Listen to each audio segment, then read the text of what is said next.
Hi friends, it is now read aloud time. Can you take a look at the cover of today's story? What do you see? A flower. What parts of the flower do you see?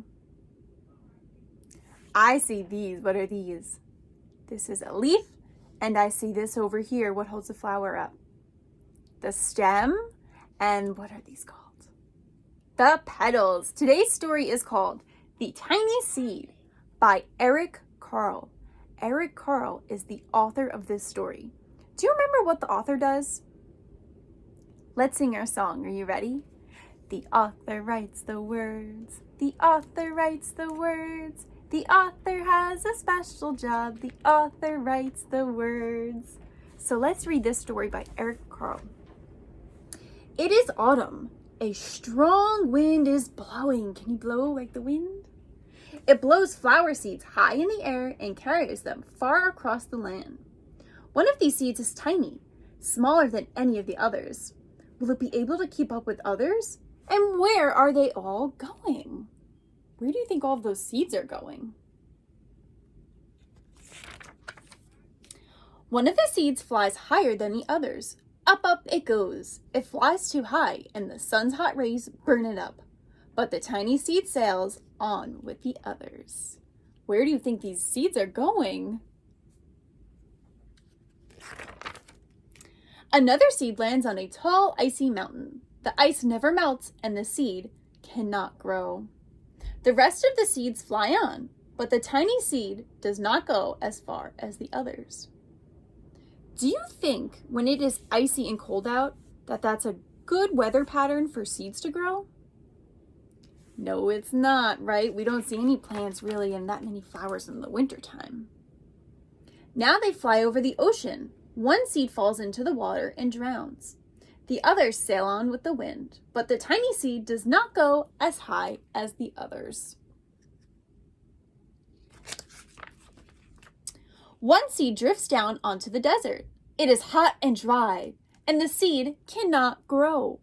So we just learned that icy weather and hot and dry weather is not good weather for seeds to grow. Now the tiny seed is flying very low, but the wind pushes it with the others. Where do you think tiny seed is going to land? Finally, the wind stops and the seed falls gently down on the ground. A bird comes by and eats one seed. The tiny seed is not eaten. It is so small that the bird does not see it.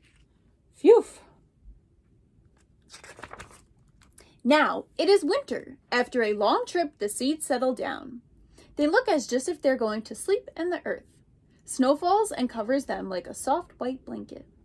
A hungry mouse that also lives in the ground eats a seed for his lunch. But the tiny seed lays very still and the mouse does not see it. Phew! Now it is spring. After a few months, the snow has melted. It is really spring. Birds fly by, the sun shines, rain falls. The seeds grow so round and full, they start to burst open a little. And now they are not seeds anymore. They are plants. First, they send up the roots down into the earth when their little stems and leaves begin to grow up toward the sun and the air. There is another plant that grows much faster than the new little plants. It is a big weed, and it takes all of the sunlight and the rain away from the small new plants. And then that little plant dies. The tiny seed hasn't begun to grow yet. It will be too late. Hurry! But finally, it too starts to grow into a plant. So bumblebees, you just learned a little bit about the life cycle of a flower. And tomorrow we're going to go into more detail about that. The warm weather also brings the children out to play. They too have been waiting for the sun and the springtime. What season do flowers grow in? The springtime. One child doesn't see the plants as he runs along. Oh, he breaks one. Now it cannot grow anymore. Oh no. The tiny plant grew from the tiny seed is growing fast, but its neighbor grows even faster. Before the tiny plant has 3 leaves, the other plant has 7. And look, a bud, and even a flower. But what is happening? First there are footsteps, then a shadow looms over them, then a hand reaches down and breaks off the flower. What happened? A boy has picked the flower to give to his friend. Is this boy being a bucket filler or a bucket dipper?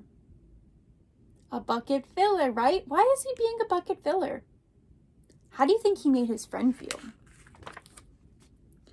It is summer. Now the tiny plant from the tiny seed is all alone. It grows on and on. It doesn't stop. The sun shines on and the rain waters it. It has many leaves. It grows taller and taller. It is taller than the people. It is taller than the trees. It is taller than the houses. And now a flower grows on it. People come from far and near to look at this flower. It is the tallest flower they have ever seen. It is a giant flower. Have you ever seen a flower that big before?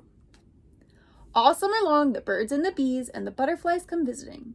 They have never seen such a big, beautiful flower. Now it is autumn again. The days grow shorter, the nights grow cooler, and the wind carries yellow and red leaves past the flower. Some petals drop from the giant flower, and they sail along with the bright leaves over the land and down to the ground. The wind blows harder. The flower has lost almost all of its petals.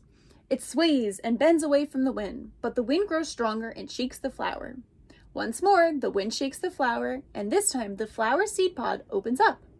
Out come many tiny seeds that quickly sail away on with the wind. The end. So bumblebees, you just learned about the life cycle of a flower. So tomorrow we're going to review this book and go into a little bit more detail about that. Did you enjoy this story? I hope so, and I hope you have a great rest of the day. Bye, bumblebees.